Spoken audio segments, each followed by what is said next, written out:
So today we're going to be talking about the LanSchool Connection Service. So this is really going to cover a lot of the infrastructure side of LanSchool, so how to go about deploying it in your specific network environment. We're not going to get too much into how LanSchool actually works, but we're going to talk a lot about the implementation process. And then we'll even jump into a live demo where I'll actually walk through the installation process for a LanSchool Connection server and how to configure your teacher or student LanSchool software to point to it. So let's just jump right in. So there's really two different models, two different methods we can use to deploy LanSchool on our network. So the first method is the method that many of you might already be familiar with or might already be using, but it's the method that's been around for a long time, and we call that the peer-to-peer model. The key to the peer-to-peer model is that the teacher computer is directly communicating with the student computer. So again, remember that the LanSchool software is installed on a teacher machine and LanSchool software is installed on a student machine. So in the peer-to-peer model, they're just communicating directly to each other over the network using either broadcast network packets or multicast network packets.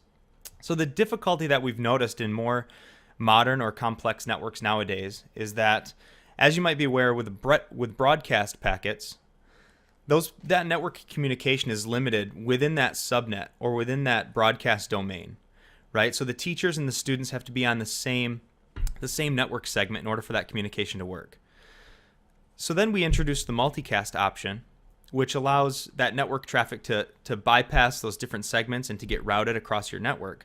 But it can sometimes introduce more complexity on the network configuration side, needing to configure multicast routing on the network or make sure that your wireless infrastructure or your wired infrastructure is able to support that kind of traffic. So those are some of the issues that we've started to see with the peer-to-peer model, is now that student devices might be on a separate segmented wireless network and a teacher computer would be on a separate network as well. So the communication between those two directly sometimes can cause some problems.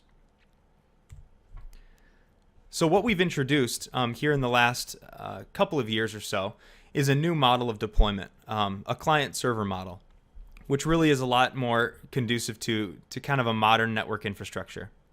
So this is where the LCS, or the LanSchool Connection Service, comes into play.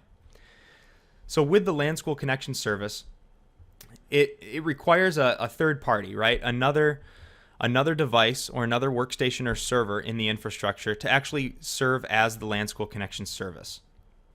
And then each teacher computer and each student computer, the software there is configured to communicate directly to that LanSchool Connection server. And then that handles routing the packets between the two devices.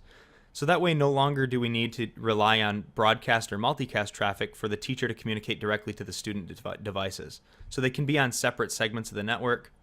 As long as they have connectivity to this LCS, the communication can flow quite nicely.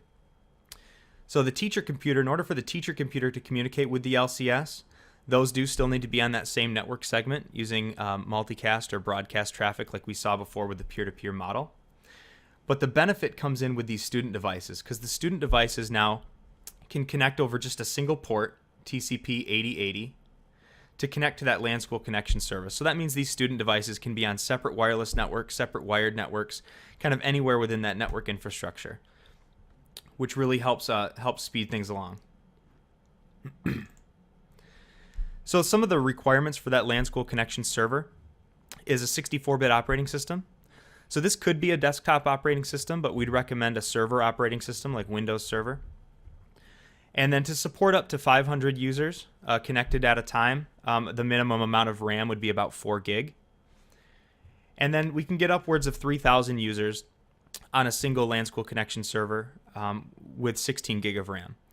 And then the other benefit to that is you can actually spin up additional LanSchool Connection servers all throughout your network infrastructure and just configure the various teacher and student devices to point to the ones nearest them. So that way you can really control and segment and make your infrastructure a lot more scalable from that perspective. So what we're recommending nowadays to our customers is that the LCS really be the default method of deployment. We're seeing it solve a lot of the challenges that we've seen in the past. And some of those specific benefits of deploying using an LCS model are that, again, those student devices can be on any network inside the infrastructure, as long as they have that single port open to connect between their device and that LanSchool connection server. But you no longer need to worry about multicast routing or broadcast domains. So you don't have to change your routers or your switches to be able to support that. One of the other features of the LCS that really comes in handy is that you can actually use it to auto-update the student software on the different student devices across the infrastructure. So we'll talk a little bit about how we configure that and how we do that when we get into the demo here in just a moment. And finally, it reduces the traffic on the network significantly, because when we're relying on things like multicast or broadcast, that's a lot of extra traffic on the network. And so what this does by using an LCS is just a single point of communication between the student device and that LCS server. And so it really cleans up the bandwidth on the network, keeps from having the additional multicast and broadcast traffic out there. So what we're going to do now is we're going to transition to a little bit more of a live demo. So I have a couple of workstations here that I'm going to be installing the software on. So this machine here on my left is with the red background. This is going to serve as our LanSchool Connection Server. So the way that you get the LanSchool Connection Server software, the benefit of this and the really cool thing is that it's included with the LanSchool package that you already own, right? So when you download the zip file from the customer portal that contains all the different installation packages for LanSchool, we have student versions for Mac and for Windows. In the Windows folder, there's a folder called Connection Server, and that's where you'll find our LCS installer. So it's a simple installation process. So I'm going to walk through that right now. So we're just going to launch this lcs.msi on this machine that's going to serve as our connection server. So we simply start up the installation wizard, accept the agreements. We don't need to change any of the other default settings, and we perform the install. The LanSchool Connection Server, once it's installed, it runs as a Windows service, so it can be simply stopped and restarted as needed. All right, that looks good. So that's the entire installation process for the LCS. So then there's actually a link will show up on the desktop. The service will start automatically. And this link will bring us to what we call a status page, where you can actually see the status of the LanSchool Connection Server. So you'll be able to access this from any web browser. Just point the URL to the IP address or the DNS name of this server, and it's listening on port 8085. And you'll get this simple status page where you'll be able to see the IP address of the server, how long the service has been running, what the version of the server is. And then you'll be able to see all of the teacher machines in your network and all of the student machines in your network that are successfully communicating with this LCS. So at this point, we're done with the LCS configuration. So now I'm going to switch over to this other workstation with the green background, and this is going to serve as our student machine. So I'm going to be doing a fresh install of a LanSchool student. So I'm just going to be running the Windows Student MSI package. Because the easiest way to configure a student machine to point to an LCS is to do a fresh install, because right in the installation wizard, we have the option to connect it directly to the LCS. So I'm going to walk through this wizard here, make sure advanced options is checked. We don't need to change any of the other settings. Again, we're not going to spend any time on talking about the LanSchool student today. We might save that for another webinar. But here you can see at this point in the installation wizard, we have the option to connect this student to a LanSchool connection server. So by selecting this, we can type in the IP address or DNS name of our LanSchool connection server. I'll just enter it there. Click Next, and begin the installation process. So this is doing a fresh install. So it's like installing LanSchool Student for the first time on a student device.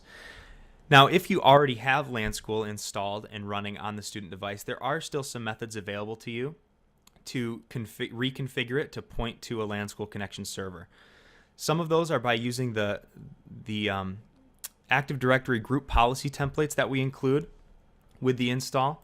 Those provide you with, you'll find those under the LanSchool package, under the Windows folder, these ADM templates for student.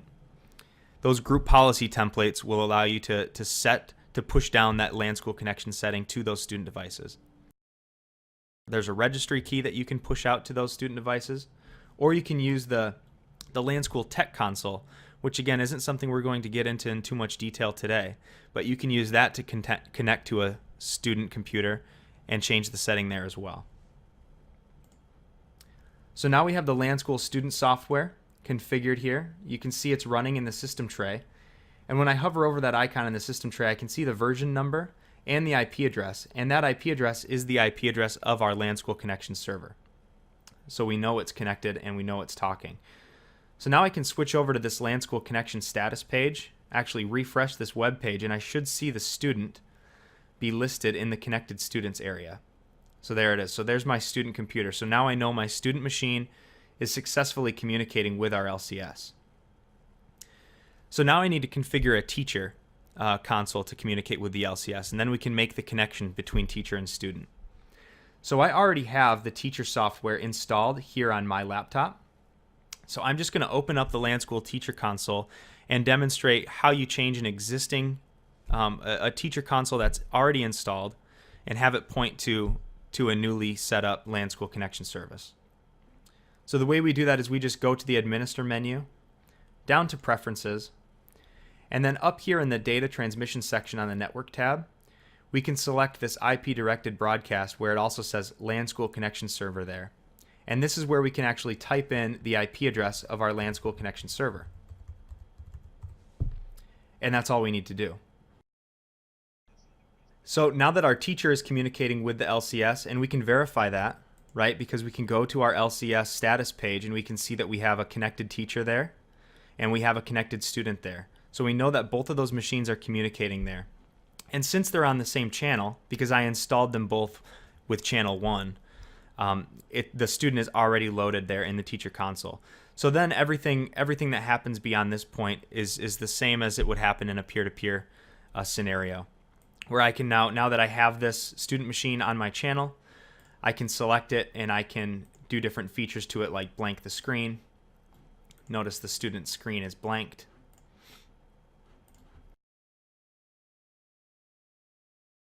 So let me change my student here over to channel 2. So this is one of the good ways to deploy your student devices, by the way, as an aside, to set all your student devices to what we call a default channel, right? A channel that there aren't any teachers on. So my student is now on channel 2, my teacher is on channel 1. But so this is how you would probably see it on a fresh install, right? My student is over here on channel 2, my teacher is here on channel 1. They're both communicating to the LCS, so I see them listed here. But now I need to get them on the same channel. So the way that we do that is through a process called class lists, right? And there are a lot of different ways we can go about building these lists.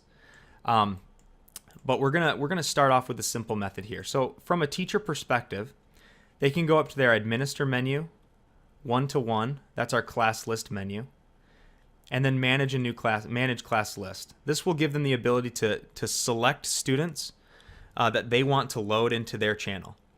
So the way we do that is we can do it by either login name, so this is the student's username on their machine, the student's machine name, or if their student device is connected to the Active Directory domain, then we can actually pull them in based on their first and last name in Active Directory. So that's how we do Active Directory integration, is we can actually see their first and last name attributes, right, for when their machine is logged in. So we can pull them into our channel based on that information as well. I'll just do machine name for now. But one thing that's great about with a LanSchool connection service is when I click Browse for Students, I'm going to see all of the student machines that are connected to the LCS, whatever channel they're on, anywhere that they are in the school or in the district or in the organization. I'll be able to see all those machines. So notice I can see my student computer here, and I can see it's on channel 2, even though I'm on channel 1. So I might see a list of hundreds of students here. And I can filter those down if I want to find certain student names or certain machine names. But I can select this computer that I want to add to my list. It's there. I could also add machines manually to this list as well by just typing in the name of the student login name or the student computer name and adding them manually. I can do that as well. So now that I have a student in the list, I can save my list. So I'll just give it a name, class list for webinar. Save that. So now I can load that list of those students that I select at any time. So if I'm at the beginning of my class now, I can come to administer, the one-to-one menu, again our class list menu. And then now I can go to load class list. Now I can select that class list file that I saved earlier. That file contains the list of those students that I selected, and click open. And then what will happen is the teacher computer goes and tells the LanSchool Connection Service, hey, I need these students in this list to be changed to my channel. So the LanSchool Connection Service goes and tells the student computer to change channels.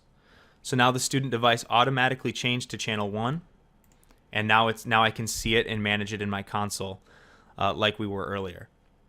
And then what happens when I'm done with class is I can come back to this one-to-one menu and I can select dismiss current class. When I do that, we send a message to the LanSchool Connection Service again, which then sends it over to the student to tell them to return back to their original channel. So in this case, now the student goes back to channel 2. The teacher's still on channel 1, so they're no longer that student is no longer managed by this teacher. So there are several different ways to go about setting up those class lists ahead of time. So what I just demonstrated, right, is the teacher ahead of time, they created that class list, right? So they could do that ahead of time to create a list of students for each of their classes, right? And then load those when they're ready. Now, obviously, that puts a lot of the effort on the teacher. So we do have some methods to actually generate those files by taking if you have a student information system or some kind of a database that has the information in it already of what students are in which class period. If we can pull those out of that database as a CSV, and you could deliver those CSV files to the teacher, and they can simply import that list of students into a new class list. So if they take a CSV that has, say, a list of, one column, a list of student names, or a list of student machine names that are in class 5B, or whatever class it is, they can simply import that list and save it as a class list. So that's one method. Another method is a little more complex, and is outlined in our installation guide, which is linked to in the PowerPoint that we will definitely get posted. But in our installation guide, we walk through the process of setting up something called dynamic class list, which is a single CSV file, or actually two CSV files that work together, that would be located in a central network location. And those CSV files would match up teacher classes to lists of students. And it allows teachers to go to the administer one-to-one menu and load dynamic class list. And let's see if I have this actually configured in my demo site. I think I do. But it will go out and look at those those CSV files located on a central network share somewhere.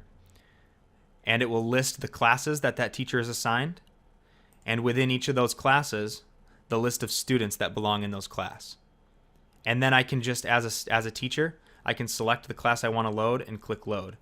And it will go and pull those two students into my channel.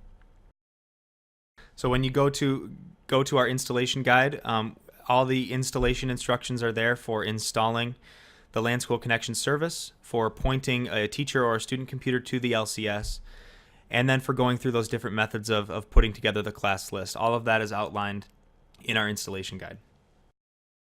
Thank you very much for everybody's time. I appreciate it.